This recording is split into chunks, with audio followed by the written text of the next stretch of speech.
অতি দুখেৰে জনাওঁ যে বৰ্তমান সময়ত কিছুমান নিকৃষ্ট মানুহে বৰ্তমান সময়ত বানপীড়িত মানুহক লৈ দুৰ্নীতি কৰা দেখা পোৱা গৈছে, টকা খোৱা দেখা পোৱা গৈছে। আপোনালোকে দেখিব যে জলসম্পদ বিভাগ নামৰ এটা বিভাগ আছে, যিটো বিভাগৰ জৰিয়তে 5,50,00,000 টকা আবণ্টন হৈছে তুলিৰ কাৰণে, আৰু সেই তুলি তেওঁলোকে দেখুৱাইছে 550 টকা এখন তুলিৰ দাম। কিন্তু যিবিলাক তুলি আপোনাৰ বজাৰত যদি কিনিবলৈ যায় 250 টকা 300 টকাত পায়, তেওঁলোকে 550 টকা দিছে। কিন্তু সেই তুলি ইমানেই চুটি আৰু মানদণ্ডটো কম, মানে আপোনাৰ 3.5 ফুট 4 ফুট মান দীঘল হ'ব, বহলটো 3 ফুট মান হ'ব, আৰু লগতে তাৰ যিটো ভিতৰত তেওঁলোকে কপাহী বুলি মানে কপাহ ব্যৱহাৰ কৰিছো নে কপাহী কিবা ব্যৱহাৰ কৰিছো বুলি লিখিছে, কিন্তু ভিতৰত এইটো ভুচি বুলি ক'ব লাগিব আমি। এই কাপোৰটো যে গ্ৰাইণ্ডিং কৰি নে এইটো কাটি যিটো কৰে, সেই তেনেকুৱা ধৰণে কৰি তাত ভৰাই দিছে। চৰকাৰৰ ইমানখিনি টকা এটা বিভাগে, জলসম্পদ বিভাগে কৰিছে, আৰু আটাইতকৈ গুৰুত্বপূৰ্ণ কথা, এই বিভাগৰ যিজন মন্ত্ৰীজনৰ কিন্তু গৃহজিলাত হৈ আছে গোটেই প্ৰলয়টো। তাৰ পাছতো কিন্তু কেৱল মাত্ৰ কেইকোটিমান টকা পকেটত ভৰাবৰ কাৰণে কিছু সংখ্যক নিকৃষ্ট মনৰ ব্যক্তিয়ে আজি গোটেই ব্যৱস্থাটো এটা মানে এনেকুৱা দুখ লাগিছে। গোটেই অসমৰ মানুহে হিয়া উজাৰি যি সময়ত আমাৰ মানে শিৱসাগৰবাসীক সহায় কৰিছে, চৰাইদেউবাসীক সহায় কৰিছে, গোটেই অসমৰ মানুহে উবুৰি খাই পৰিছে সহায় কৰিবৰ কাৰণে, সেই সময়ত কিন্তু এই জলসম্পদ বিভাগে অতি নিকৃষ্ট চিন্তাৰে সেই পইচাটো তেওঁলোকে আত্মসাৎ কৰাৰ এটা চিন্তা কৰিছে। গতিকে এই কথাবিলাক ৰাইজে ভাবক, চিন্তা কৰক। সময় বাগৰি গুচি যাব, কিন্তু এই নিকৃষ্ট চিন্তাৰ মানুহবিলাকক কিন্তু আমি মনত ৰাখিব লাগিব। এই অখিল গগৈ আৰু উপায়ুক্ত গৰাকীৰ লগত বাক বিতণ্ডা হ'ল। কি কাৰণে হ'ল হয়তো অসমৰ ৰাইজে জানে। আৰু এই বিজেপিৰ কিছুমান কৰ্মকৰ্তাই আজিৰ দিনটোত অখিল গগৈ ডাঙৰীয়াক ক্ষমা খুজিবলৈ কৈছে আৰু তেওঁলোকে প্ৰতিবাদ সাব্যস্ত কৰিছে। মূল কাৰণটো এতিয়া কি হ'ল গম পায়নে? মূল কাৰণটো হ'ল সেই উপায়ুক্ত গৰাকীৰ হাতত যিমানখিনি বানৰ কবলত ডুব যোৱা ৰাইজৰ কাৰণে যিমান সাহাৰ্য আছিলে নহয়, যিমানখিনি পুঁজি বা যিমানখিনি টকা তেওঁলোকৰ হাতত আছে, সেই টকাখিনি আজি যোনটো দিনত আহি পেলাই প্ৰতিবাদ কৰিছেই, এইকেইজনক প্ৰয়োজন আছিলে সেইখিনি টকা, সেইকাৰণে আজি প্ৰতিবাদ কৰিছে। অখিল গগৈ ডাঙৰীয়াই কি ভুল কাম কৰিলে? কোনটো পক্ষত আপুনি ভুল দেখিলে? বিচাৰ কৰি চাওক। কোনখিনি কথাত তেওঁক ইমান তাচিতুল্য কৰি কিমান বেয়া কথা ক'লেনো, কিমান অন্যায় কৰিলেনো তেওঁক? আপোনালোকে ভিডিঅ'টো চাই পেলাই কি বুজা নাই, বুজি পোৱা নাই আপোনালোকে? তেওঁ কি নিজৰ লাভালাভৰ কাৰণে সেই মানুহ উপায়ুক্তগৰাকীৰ লগত বাক বিতণ্ডা কৰিছিলে নেকি? তৰ্ক বিতৰ্ক কৰিছিলে নেকি? কি কাৰণে তৰ্ক বিতৰ্ক কৰিছিলে তেওঁৰ লগত? সেই যে শিৱসাগৰত বানপানী হৈ আছে আৰু বানপানীৰ কবলত ডুব যোৱা ৰাইজক সাহাৰ্যৰ নামত যে কিবা এটা পুঁজি টকা এটা আহিছিলে, সেইটো দিবৰ কাৰণেহে লাগিছিলে। নিজৰ লাভালাভৰ কাৰণে তেওঁ সেই উপায়ুক্তগৰাকীৰ লগত তৰ্ক বিতৰ্ক কৰা নাই নহয়। কোনোবা বেলেগ কাৰণত তৰ্ক বিতৰ্ক কৰা নাইতো। সমাজৰ কাৰণে কাম কৰি পেলাই, সমাজক যদি বস্তুটো পোৱা প্ৰাপ্যটো সমাজখনে বা ৰাইজে, দুখত পৰি থকা মানুহখিনিয়ে যদি সেই বস্তুটো নেপায়, তেনেহ'লে আপুনি কি হালা নকৰিব, মই কি হালা নকৰিম, যাকে হ'লেও যোনে লৈ থাকিলেও এই কথাটো আমি ক'বলৈ বাধ্যতা আৰু ক'বও লাগিব। এতিয়া আপোনালোকে সেইখিনি পইচা আপোনালোকক প্ৰয়োজন আছিলে, সেইখিনি নোপোৱাৰ দুখত আপোনালোকে কি কৰিছে? তাচিতুল্য কৰি পেলাই, ৰাজনীতি চক্ৰ ভৰাই পেলাই, এইবিলাক এটা ভাগ কৰি আৰু সেই টকাখিনি আপোনালোকৰ পকেটত লাগে। আপোনালোকক পকেটত সেইখিনি টকা লাগে, সেইকাৰণেহে আপোনালোকে এইটো প্ৰতিবাদী কাৰ্যসূচী আজি হাতত লৈছে আপোনালোকে। যদি আপোনালোকৰ সেইখিনি যদি আপোনাৰ টকা প্ৰয়োজন নাথাকিলে হ'লে নহয়, আজি যদি সুদৃষ্টিৰে যদি আপুনি ভালদৰে আপুনি যদি চালে হ'লে নহয়, তেনেহ'লে এইটো এটা খুব ভাল কথা হৈছিলে আৰু খুব ভালৰ এটাই লৈ পেলাই, তেওঁ পদক্ষেপ এটা লৈ পেলাই তেওঁৰ লগত বাক বিতণ্ডা হৈছিলে। এনেই নাই হোৱা, এনেই নকৰে। আৰু তেওঁক যে এনেকুৱা যে কৰিছে যে খুব ভাল কথা। আপোনালোকক সকলো অসমৰ ৰাইজে একদম সৰুৰ পৰা আদি ডাঙৰ চবেই আপোনালোকক চিনি পাইছে যে আপোনালোকে স্বাৰ্থত এইবিলাক কাম কৰি আছে, স্বাৰ্থত কৰিছে। কাৰণ ইমান দুখত পৰি থকা মানুহখিনি সেই পইচা কেইটকা প্ৰয়োজন হৈ আছে তাত। চবেইতো আজি 2 দিন দিব 3 দিন দিব, আজি দি এতিয়া লাহে লাহে মানুহে চব নিজৰ নিজৰ কামত চবেই লাগি যাব আৰু কোনো দিবলৈ নাযাব। গতিকেলৈ সেইকেইটকা পইচা পায়ো সেইখিনি মানুহে অলপ দিন ধুনীয়াকৈ শান্তিৰে চলিব পাৰিব। সেইকাৰণেহে তেওঁ তাত বাক বিতণ্ডা বা তৰ্ক বিতৰ্ক তেনেকুৱা লিপ্ত হ'ব লগা হৈছে। কাৰণ তেওঁ এজন দায়িত্বশীল, মানুহৰ বাবে কাম কৰা এজন মানুহ। সেই মানুহজন দায়িত্ব আছে। গতিকে তৰ্ক কি, তাতোতকৈ ডাঙৰ ভয়ানক যুদ্ধ সদৃশ পৰিৱেশ হ'বও পাৰে। গতিকেলৈ কথাবিলাক বিচাৰ কৰি চাব। এইবিলাক আপোনালোকৰ নিজৰ পকেটৰ কাৰণেহে আপোনালোকে প্ৰতিবাদ কৰিছে। তেওঁ নিজৰ পকেটৰ কাৰণে সেই বাক বিতণ্ডা তৰ্ক বিতৰ্ক নাই কৰা। গতিকেলৈ কথাবিলাক বিচাৰ কৰি চাব। আৰু যদি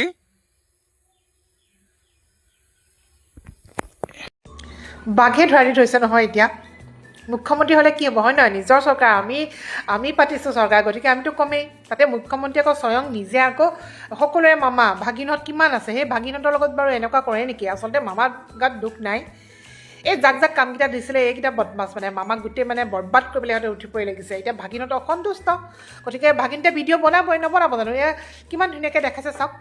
এমাহৰ পাছত মানে প্ৰথমে বালক মিঠাতেল দিছিলে, বালক মিঠাতেলৰ পাছত মানে মামা তুলিখন আহিলে। এখন চব ইপাৰৰ পৰা সিপাৰলৈ চাই দিলে জেলেঙা, আৰু প্ৰায় এখন 5 ফুট মানৰ এখন তুলি বোলে মামা তুলি বুলি কৈছে। আৰু এখন খুব চৰ্চা লাভ কৰিছে, আৰু বানপীড়িত ৰাইজে বিশ্ব ৰেকৰ্ড কৰি আছে এখন মামাই, যে ইমান ডাঙৰ এখন তুলি দিছে। আৰু লগতে ৰাইজে এতিয়া শুব।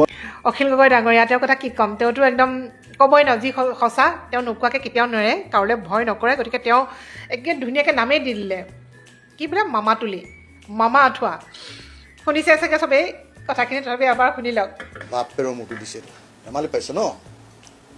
হা, ধেমালি পাইছে। আমাৰ শিৱসাগৰৰ মানুহক হিমন্ত বিশ্ব শৰ্মাই যিখন তুলি দিছে, মামা তুলি, যিটো আঁঠুৱা দিছে মামা আঁঠুৱা, যিটো তেল দিছে বালক মিঠাতেল, বাপেৰৰ মুখটো দিছে। সঁচাকৈ দেই, বাপেৰৰ মূৰটো দিছে, কিন্তু ক'বই লাগিব সঁচা কথা। এতিয়া কথা হ'ল এইখিনিতে মানে সেই আমাৰ অসমীয়াত কথা এটা আছে নহয়, বোলে নাই মোমাইতকৈ কণা মোমাই ভাল। এতিয়া আমাৰহে ফটা কোপাল যে আমি মুখ্যমন্ত্ৰী হিচাপে যিটো মামা পালোঁ, সেইটো আকৌ কণা। তেওঁৰ গাতো ভুল নাই, তেওঁ চব বস্তু আধা দেখা পায়। এতিয়া যিমান মানে ভয়ংকৰকৈ বানপানীটো হ'ল, তেওঁতো আধাহে দেখা পাইছে, আধা তেওঁ দেখাই নাই। এটা চকু কণা হ'লে কি হয়, এটা চকুটো নেদেখেই ন, চব বস্তুবোৰ মানে আধাকৈ দিয়ে তেওঁ। কণা যেতিয়া উপায় নাই, এতিয়া ক'বই লাগিব। এতিয়া মামাৰ গাত দুখেই নাই, দিছে দিয়কচোন। নাই মোমাইতকৈ কণা মোমায়ে ভাল, যেতিয়া কণা মোমাই এটা যিখিনি পায় সেইখিনি তেওঁ কৰিছেই, কিন্তু নকৰাকৈ থোৱা নাই, বহুতখিনি কৰিছে। কণা মোমাই পৰিলে এতিয়া কি হ'ব? আমাৰে কপাল বেয়া আছিলে, আৰু ভুগি থাকক আৰু এতিয়া ৰাইজে। কি কৰিব? আৰু সংবাদ মাধ্যমে যদি তাক লৈ নিউজ কৰে, তেওঁলোকে কি কৰে? ভাবুকি দিয়ে। সংবাদ মাধ্যমক মাতি দম দিয়ে, দাদাগিৰি কৰে। সাধাৰণ জনতাই যদি মাত মাতে, বিধায়কে মানুহ পঠুৱাই ফোন কৰি মানুহৰ ঘৰলৈ মাত পঠাই ভাবুকি দিয়ে। কালি ময়ূৰ বৰগোহাঁই তেওঁ কি কৈছে? যে তেওঁ গণতান্ত্ৰিক পদ্ধতিত ব্যৱহাৰ নকৰে, তেওঁ শান্তিপূৰ্ণ কাম কৰিব নোৱাৰে, তেওঁ অহিংস নীতিত বিশ্বাস নকৰে। আৰে কি বুজাইছা? সংবিধানৰ শপত লৈ এজন বিধায়ক, তেওঁ সংবিধানৰ শপত লৈ দায়িত্ব লৈছে, জনতাৰ প্ৰতিনিধি বুলি কৈছে, সংবিধানৰ মৌলিক প্ৰমূল্যবোধক তেওঁ ভৰিৰে মোহাৰি দিছে। তেওঁ কৈছে মই অহিংস নীতিত বিশ্বাস নকৰো। তাৰ মানে কি বুজাইছে? তেওঁ বুজাইছে যে তোমালোকে যদি আমাৰ বিৰুদ্ধে মাত মাতা, নিউজ কৰা, কথা কোৱা, আমি তোমালোকৰ ঘৰলৈ গুণ্ডা পঠাম, দগাবাজ পঠাম, প্ৰয়োজনত বন্দুক তুলি ল'ম, মানুহ মাৰিম, হত্যা কৰিম, মানুহক নিষেধ কৰিম। তেওঁলোকে কয়লা কৰিব, চিণ্ডিকেট কৰিব, তেওঁলোকে বালিশিল খনন কৰিব। মানুহবোৰ যেতিয়া মৰিব, কোনোবাই মাত মাতিব, তেওঁলোকে মানুহৰ ঘৰলৈ গুণ্ডা পঠুৱাই ভাবুকি দিব। এয়া নেকি জনপ্ৰতিনিধিৰ কাম? তেওঁৰ বিৰুদ্ধে আমি আজি FIR দিছো। অসমৰ বিভিন্ন প্ৰান্তত ৰাইজৰ দল, জাতীয় যুৱ বাহিনীৰ প্ৰতিনিধিয়ে তেওঁৰ বিৰুদ্ধে FIR দিব, ইতিমধ্যে দিবলৈ গৈ আছে। আৰু লগতে ময়ূৰ বৰগোহাঁই প্ৰসংগত মুখ্যমন্ত্ৰী ডাঙৰীয়াক মোৰ এটা প্ৰশ্ন আছে। এই 3জন মানুহৰ নাম আমি উল্লেখ কৰি আছো ন, সুশান্ত বৰগোহাঁই, ময়ূৰ বৰগোহাঁই, ধৰ্মেশ্বৰ কোঁৱৰ, হয়নে? এই 3জন ব্যক্তিৰ বিৰুদ্ধে তেওঁলোক যদি জড়িত আছে, CBI এনকুৱাৰী নিদিয়ক কিয়?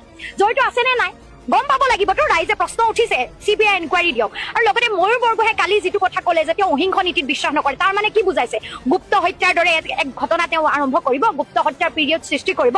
ময়ূৰ বৰগোহাঁই এই ষ্টেটমেণ্টটোৰ প্ৰসংগত মুখ্যমন্ত্ৰী মহোদয়ৰ কি স্থিতি, আমি এইটো জানিবলৈ বিচাৰো। কোনো প্ৰস্তুত নাছিলে এনে এটা বান পৰিস্থিতিৰ বাবে, ৰাইজে কেতিয়াও ভবা নাছিলে। কিন্তু প্ৰথম আমাৰ প্ৰশ্নটো এইটোৱে যে চৰাইদেউ জিলা আৰু শিৱসাগৰ জিলাৰ DCয়ে কিন্তু ইনফৰমেশ্যন পাইছিলে, খন জিলাৰ আয়ুক্তই খবৰ দিছিলে। সেই ইনফৰমেশ্যন পোৱাৰ পাছতো ৰাইজক কিন্তু ইনফৰ্ম কৰা নহ'ল। সতৰ্কবাণী এটা সংবাদ মাধ্যমক আপোনালোককতো জনাব পাৰিলেহেঁতেন। সংবাদ মাধ্যমৰ জৰিয়তে যে ৰাইজ প্ৰস্তুত থাকিব, ধুমুহা আহিব পাৰে বুলি যেনেকে জনায়, তেনেদৰে আমাক যদি জনালেহেঁতেন, সেইদিনা ৰাইজ প্ৰস্তুত থাকিলেহেঁতেন। 105জন মানুহ মৰিছে, নমৰিলেহেঁতেন। আমাৰ ঘৰ দুৱাৰ যিবোৰ ধ্বংস হৈ গ'ল, নহ'লহেঁতেন। সেইখিনি লুপ হোলছ তেওঁলোকৰ থাকিলে মানুহ মৃত্যু হ'ল, মানুহ সৰ্বহাৰা হ'ল, তাৰ পাছতো প্ৰশাসন কেইবাটাও দিনলৈকে প্ৰশাসন ৰেডিয়ে নাছিলে। মানুহক সহায় কৰিছে সাধাৰণ জনতাই।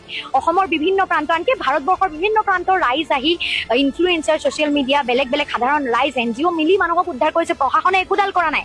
তাৰ পাছত প্ৰশাসনে কি কৰিছে, যেতিয়া মানুহৰ বাবে সাহায্য আহিছে, এই তুলি কেইখন কালি দেখিছে নহয়, 6 ফুট 3 ফুট তুলি বনাবলৈ দিছিলে, টেণ্ডাৰ ওলাইছিলে, প্ৰশাসনে চাব লাগিছিলে। তুলি দেখি থাকে, ইপাৰ সিপাৰ দেখি থাকে, সেইখন তুলি নেকি? মানুহবোৰ আমাৰ ভিক্ষাৰী নেকি? ভিক্ষাৰী বুলি ভাবিছে যে লদিয়াই দিব, ফৰ্মুটিয়াই দিব, যি লাগে চাউল, চৰাইক চাউল দিয়া দি ছটিয়াই দিব, মানুহে খাব। গতিকে তেওঁলোকে, প্ৰশাসনে কি কৰিছে, যিটো 15,000 টকা আহিছে তাৰ নামত গাফিলতি, ৰাইজক দিব লগা প্ৰত্যেকটো ক্ষতিপূৰণৰ টকাৰ নামত গাফিলতি। ইমান খপ নে? ইমান ডাঙৰ ডাঙৰ অফিচাৰ, ইমান ডাঙৰ ডাঙৰ পদবীত থকা ব্যক্তি, তেওঁলোকে সকলো পায়। সকলো পোৱাৰ পাছত তেওঁলোকে সৰ্বশ্ৰান্ত হোৱা, বানত আক্ৰান্ত হৈ মৰি যোৱা মানুহবোৰ, সকলো হেৰুৱা মানুহবোৰৰ ঘৰলৈ অহা তুলিৰ টকাটো খায়, ঘৰলৈ অহা 15,000 নিয়াৰিকে দিব নোৱাৰে। এনে মানুহে পাব্লিক ছাৰ্ভেণ্ট হিচাপে কি কৰিব? আৰু সাংবাদ মাধ্যমে যদি তাক লৈ নিউজ কৰে, তেওঁলোকে কি কৰে, ভাবুকি দিয়ে। সংবাদ মাধ্যমক মাতি দম দিয়ে, দাদাগিৰি কৰে। সাধাৰণ জনতাই যদি মাত মাতে, বিধায়কে মানুহ পঠুৱাই, ফোন কৰি মানুহৰ ঘৰলৈ পঠাই ভাবুকি দিয়ে। কালি অসমত সন্তান জন্ম দিব পৰা সক্ষমতা থকা মহিলাৰ সন্তান জন্ম দিয়াৰ হাৰ কমিছে। সেইবাবে হেনো চৰকাৰী বিদ্যালয়ত শিক্ষাৰ্থীৰ সংখ্যা কমি গৈছে। এয়া হৈছে শেহতীয়াভাৱে ভাইৰেল হৈ থকা শিক্ষামন্ত্ৰীৰ উক্তি। এনেকুৱা চালে বেৰে কোবোৱা এই উক্তিটোৰ বিষয়ে আপোনালোকে কমেণ্ট কৰিব আপোনালোকৰ মতামত। এতিয়া চাওক, বিদ্যালয়খন যদি মানৱ সম্পদ গঢ়াৰ এক কাৰখানা বুলি ধৰা হয়, তেন্তে এই কাৰখানাবোৰ চলোৱা বা সেই মানৱ সম্পদসমূহ গঢ়াৰ মূল চাবিকাঠি শিক্ষকৰ হাতত থাকে। এয়া আমি সকলোৱে জানো।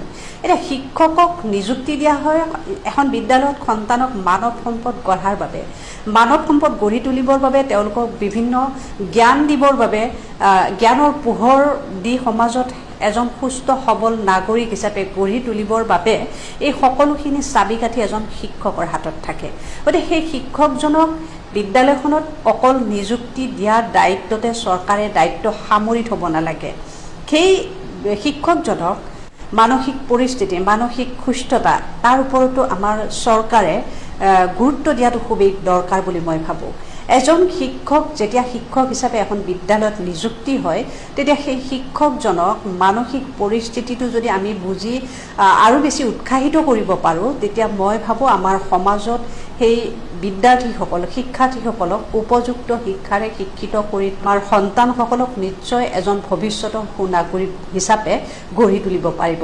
আমি নথৈ আনন্দিত হৈছিলোঁ 2012 চনত যেতিয়া শিক্ষাৰ পৰিৱেশটো উন্নত কৰিছিল সেই টেট শিক্ষকবোৰ নিযুক্তি দি। আমি খুব উৎসাহিত হৈছিলোঁ। আমি সকলোৱে দেখিছিলোঁ যে, আমি ভাবিছিলোঁ, কৈছিলোঁ সকলোৰে মুখে মুখে যে সমাজত শিক্ষাৰ যিটো পৰিৱেশ, সেই পৰিৱেশটো নিশ্চয় চৰকাৰে সলনি কৰিবলৈ এয়া আৰম্ভণি কৰিছে। আৰু ইয়াৰ পিছতে নিশ্চয় আমি ভবা ধৰণে, আমি আশা কৰা ধৰণত নিশ্চয় সমাজখন সলনি কৰিব। আমি ভবা ধৰণত আমাৰ সমাজত উপযুক্ত শিক্ষাৰে পৰিপুষ্ট হ'ব আমাৰ সন্তানসকল। কিন্তু দিনে দিনে আমি দেখিছোঁ কি, শিক্ষকসকল যেন কেৱল বিদ্যালয়তে সীমাবদ্ধ ৰখা নাই, শিক্ষকসকলক যেন কেৱল ছাত্ৰ ছাত্ৰীক পঢ়োৱাৰ মাজতে সীমাবদ্ধ ৰখা নাই। তেওঁলোকক দায়িত্ব দিয়া হৈছে, নিয়োগ কৰা হৈছে অসমৰ বিভিন্ন সমস্যাৰে জৰ্জৰিত বিভিন্ন পৰিৱেশ পৰিস্থিতিৰ লগত। চেঞ্চাছ হওক, গুণোৎসৱ হওক, তেওঁলোকৰ চৰকাৰী কিছুমান কাম কাজৰ বাবেই হওক, যিকোনো কাম কাজৰ ক্ষেত্ৰতে বিশেষকৈ শিক্ষকসকলকে নিয়োগ কৰা হৈছে কিয়? যদি শিক্ষকসকলক সেই বেলেগ বেলেগ কামত নিয়োগ কৰা হয়, তেতিয়াহ'লে পঢ়াব কেতিয়া? এতিয়া আমি দেখিছোঁ অসমৰ বিভিন্ন ঠাইত এজনীয় শিক্ষকৰে এতিয়াও বিদ্যালয় চলি আছে। এতিয়া সেই এজনীয় শিক্ষকেৰে চলা বিদ্যালয়সমূহখনত যদি চেঞ্চাছৰ কামত সেই শিক্ষকজনক নিয়োগ কৰা হৈছে, তেতিয়াহ'লে সেই স্কুলখনত, সেই বিদ্যালয়খনত পঢ়ুৱাইছে কোনে? বা সেই বিদ্যালয়খন বন্ধ ৰাখিবলগীয়া পৰ্যায় হৈছে নেকি? আমি শেহতীয়াভাৱে নিউজত দেখিবলৈ পাইছিলোঁ যে এজনীয় শিক্ষকেৰে চলা বিদ্যালয়সমূহ ছাত্ৰ ছাত্ৰীসমূহ এনেই বহি আছে, অকণমান দেখা দিছে শিক্ষকে, তাৰপিছত চেঞ্চাছৰ কামত তেওঁলোক গুচি গৈছে। ছাত্ৰ ছাত্ৰীসকল কিছু সময় থাকি তাৰপিছত ছুটি দিবলগীয়া পৰিৱেশ হৈছে। এনেকৈয়ে অসমৰ শ্ৰেষ্ঠতম 5খন ৰাজ্যৰ ভিতৰত আমাৰ অসমখন গঢ়াৰ সপোন দেখিছে নেকি মুখ্যমন্ত্ৰী মহোদয়ে বা শিক্ষামন্ত্ৰীয়ে? আমাৰ চৰকাৰখনে এনেকৈ আমাৰ শিক্ষা ব্যৱস্থাটো উন্নত কৰিব বিচাৰিছে নেকি? এয়া কাৰ মূৰ খাইছে? আচলতে এইবোৰ কাৰণতে চৰকাৰী বিদ্যালয়ত যে শিক্ষাৰ্থীৰ হাৰ কমি গৈছে, এই কথাটো তেওঁলোকে দেখিও নেদেখাৰ ভাও জোৰাটো খুব এটা ডাঙৰ বিষয়, অত্যন্ত দুৰ্ভাগ্যজনক বিষয় যে শিক্ষাৰ দৰে ব্যৱস্থাৰ লগত, শিক্ষাৰ দৰে এটা পৰিৱেশৰ লগত এনেকুৱা ভেঙুচালি কিয়? যদিহে তেওঁলোকৰ সন্তানসমূহ চৰকাৰী বিদ্যালয়ত পঢ়িলেহেঁতেন, তেতিয়াহে মই ভাবোঁ এই বিষয়টো তেওঁলোকে অনুভৱ কৰিলেহেঁতেন। কিন্তু চৰকাৰী বিদ্যালয়ত পঢ়ে কোনে? যিখিনি একেবাৰে নিম্ন মধ্যবিত্ত শ্ৰেণীৰ অভিভাৱক আছে, যিখিনি ব্যক্তি কেৱল দিন হাজিৰা কৰে, যিখিনি ব্যক্তি এসাঁজ খাই এসাঁজৰ কথা ভাবিব লাগে, পিন্ধিবলৈ এসাঁজ ভাল কাপোৰ নাপায়, তেওঁলোকৰ সন্তানেহে চৰকাৰী বিদ্যালয়ত পঢ়ে। যিখিনি আমাৰ মধ্যবিত্ত শ্ৰেণীৰ মানুহ আছে, তেওঁলোকেতো এসাঁজ খাই এসাঁজ অকণমান টনা আজোৰা কৰি চলি হ'লেও তেওঁলোকে ব্যক্তিগত খণ্ডৰ বিদ্যালয়ত দিবলৈ বিচাৰে বা দিয়ে। কিন্তু সেই নিম্ন মধ্যবিত্ত শ্ৰেণীৰ সেই অভিভাৱকসকলৰ লগত হেতালি খেলা হৈছে কিয়?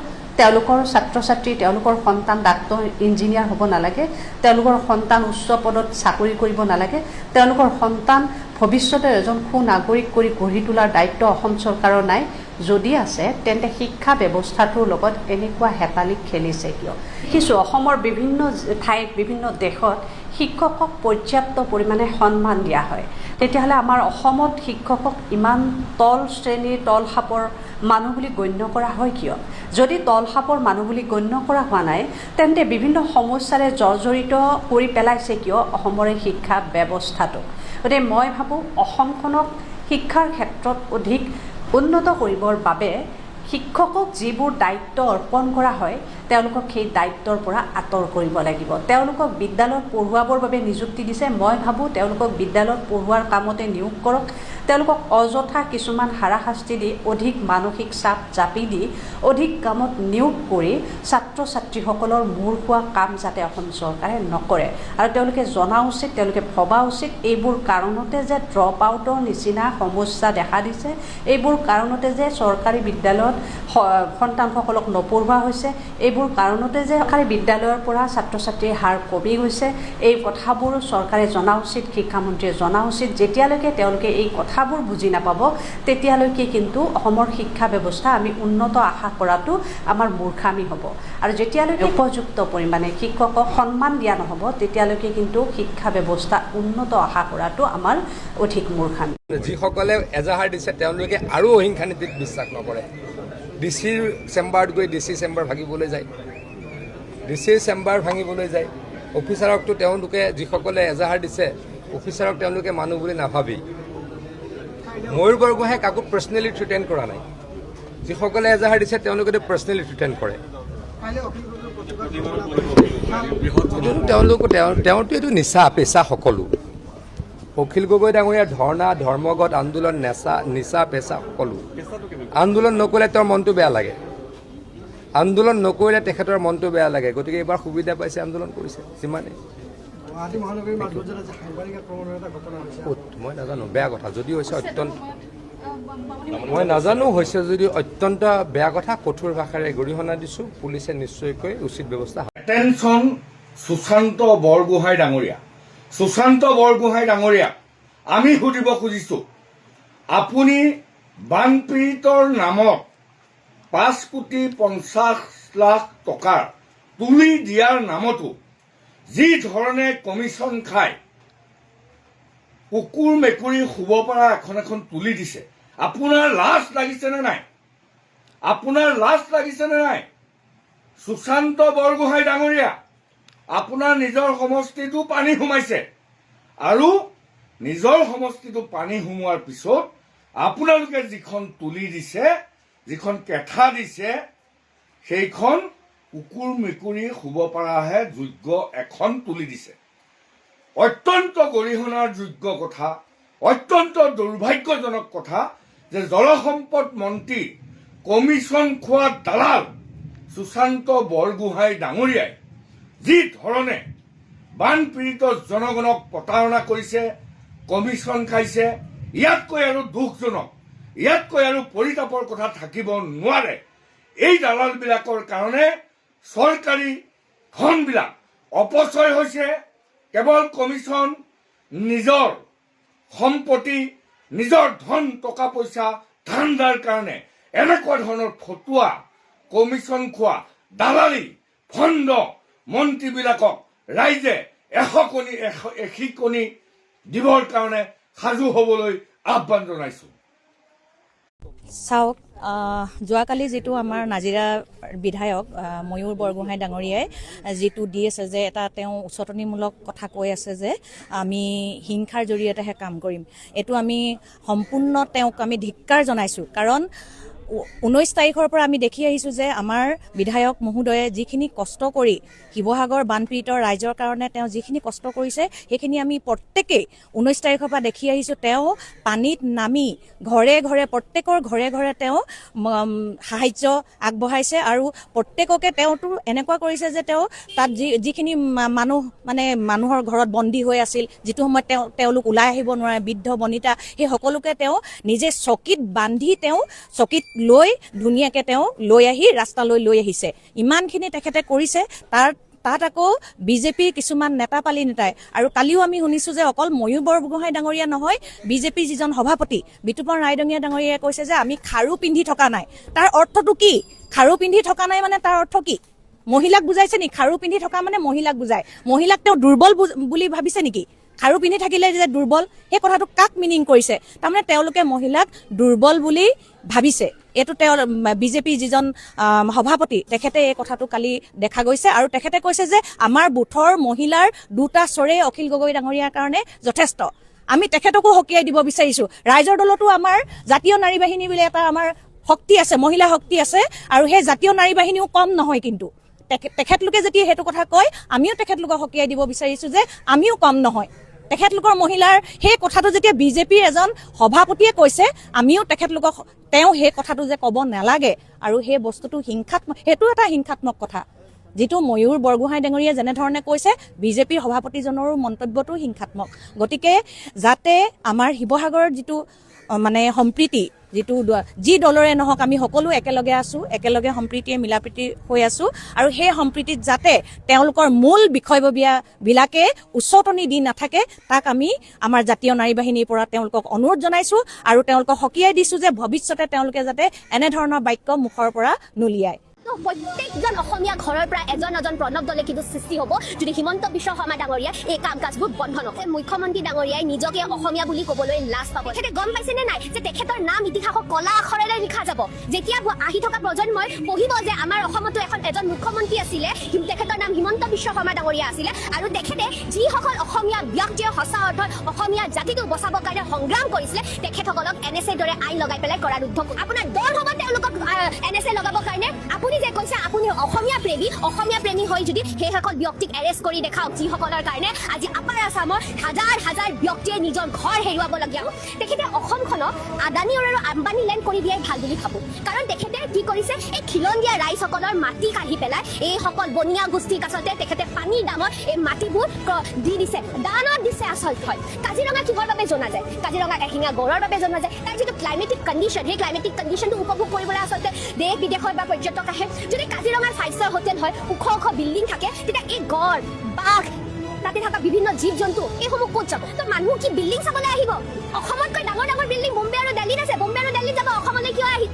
ফাৰ্ষ্ট কথাটো হ'ল যে মুখ্যমন্ত্ৰী ডাঙৰীয়াই নিজকে অসমীয়া বুলি ক'বলৈ লাজ পাব লাগে। তেখেতে কি কৈছিলে, জাতি মাটি ভেটি ৰক্ষাৰ কাৰণে এইখন বিজেপি চৰকাৰ গঠন কৰা হৈছে। কিন্তু আটাইতকৈ বেছি যদি তুচ্ছ তাচ্ছল্য অসমীয়া জাতিটোক কৰা হৈছে, এইটো হৈছে এইখন চৰকাৰৰ দিনতে। হিমন্ত বিশ্ব শৰ্মা ডাঙৰীয়াই নিজক অসমীয়া বুলি কয়, আৰু তেখেতে এগৰাকী ব্যক্তি, সঁচা অসমীয়া, যিজন ব্যক্তিয়ে আচলতে নিজৰ জীৱনটো তুচ্ছ কৰি পেলাই এই আদিবাসী লোকসকলৰ বাবে, জনজাতি লোকসকলৰ কাৰণে জীৱিকাৰ, তেওঁলোকৰ ভূমি অধিকাৰৰ কাৰণে লাগি আছে প্ৰণৱ দলে, তেখেতক NSA দৰে ড্ৰেকনিয়ান এটা লগাই পেলাই তেখেতক কাৰাৰুদ্ধ কৰি থৈছে। হিমন্ত বিশ্বই লাজ পাব লাগে। তেখেতে গম পাইছেনে নাই যে তেখেতৰ নাম ইতিহাসত কলা আখৰেৰে লিখা যাব।